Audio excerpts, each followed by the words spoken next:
Hello hello alpha Charlie, hello hello hello. जी सुन रहे हैं मैडम, बोलिए।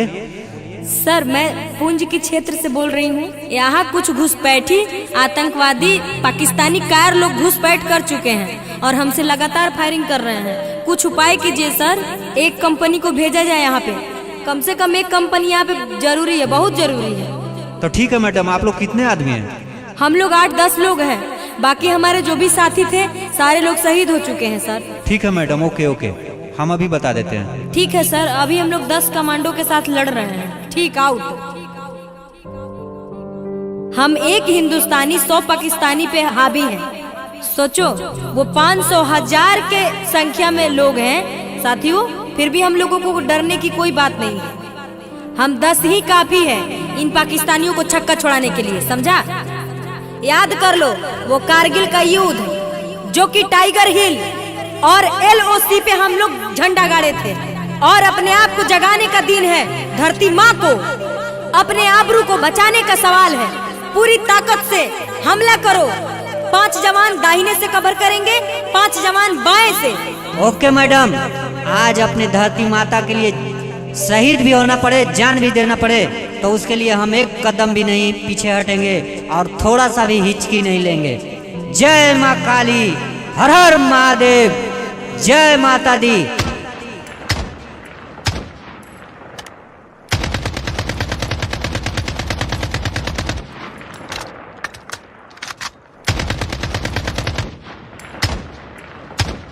आओ आओ, क्या बात है हिंदुस्तानी मैडम। अरे साहिल, हमने तो आज तक फौजियों को देखा था लड़ते हुए, ये कब से हिंदुस्तानी मर्दों को छोड़कर फौज में औरतों को शामिल करने लगा? ना मुराद, कायर, आतंक के नाम पे एक बूढ़े एक बच्चे को तुम लोग नहीं बकसते हो, और तुम्हारे जैसे के लिए एक औरत क्या एक बच्चे भी हथियार उठा लेंगे, उठा के अपने देश के लिए शहीद होने के लिए तैयार है। अरे तुम हमारे हिंदुस्तान के मर्दों से क्या टकराओगे? तुम्हारे लिए एक हिंदुस्तानी औरत ही काफी है, क्या समझा? अच्छा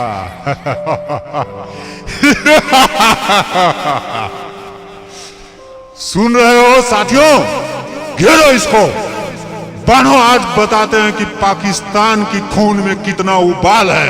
अरे हमारे खून में ये उबाल है कि अगर जो मेरा हाथ तू खोल दिया तो हथियार की जरूरत नहीं पड़ेगी, हमारी हाथ ही काफी है।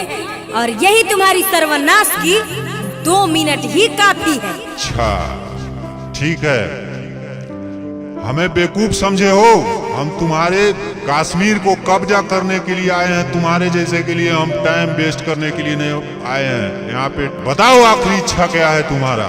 हमारी आखिरी इच्छा तो बस यही है, हमारा 5 साल का एक बेटा है जो घर में है, मैं उसी से बात करना चाहती हूँ और कोई बात नहीं।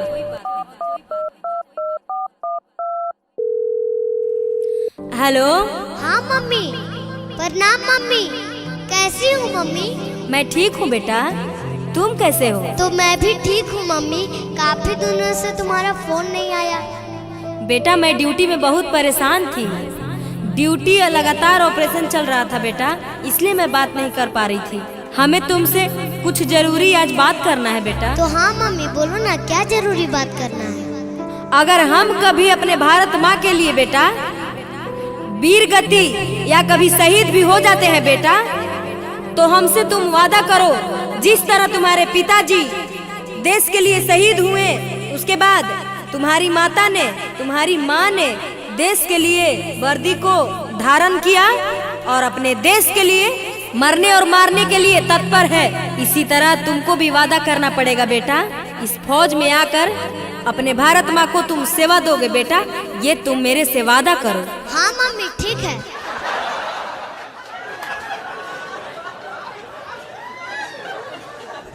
बहुत लोग को हंसी आ रहा। मम्मी कहाँ हो तुम, कहाँ हो? बेटा हम क्या कहें, हम कहना नहीं चाहते हैं बेटा, लेकिन तुम हिम्मत रखो। लो सुनो, मैं बता रही हूँ।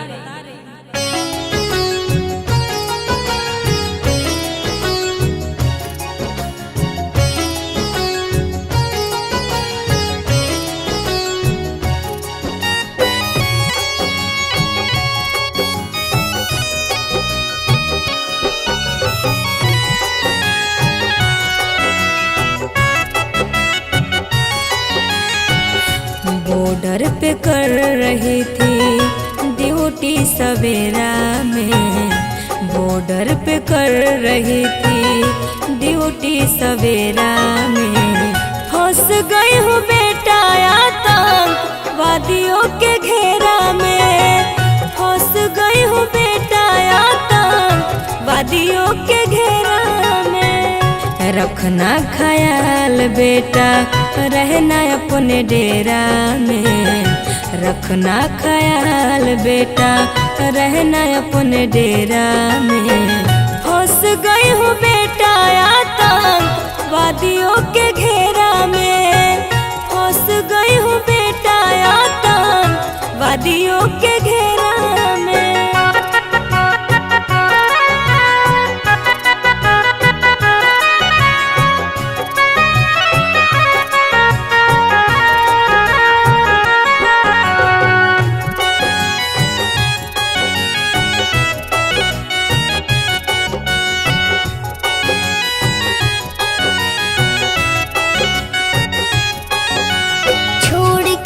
परिवार माँ रहती हो बॉर्डर पर, तेरे बिना मन लगता नहीं मम्मी मेरा घर पर।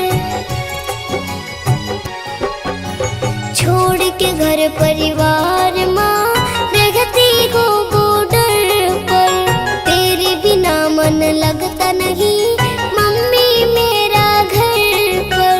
घर आ जाना मेरी माँ तेरी याद सताती है, भारत माँ के लिए तू फर्ज निभाती है, भारत माँ के लिए तू फर्ज निभाती है।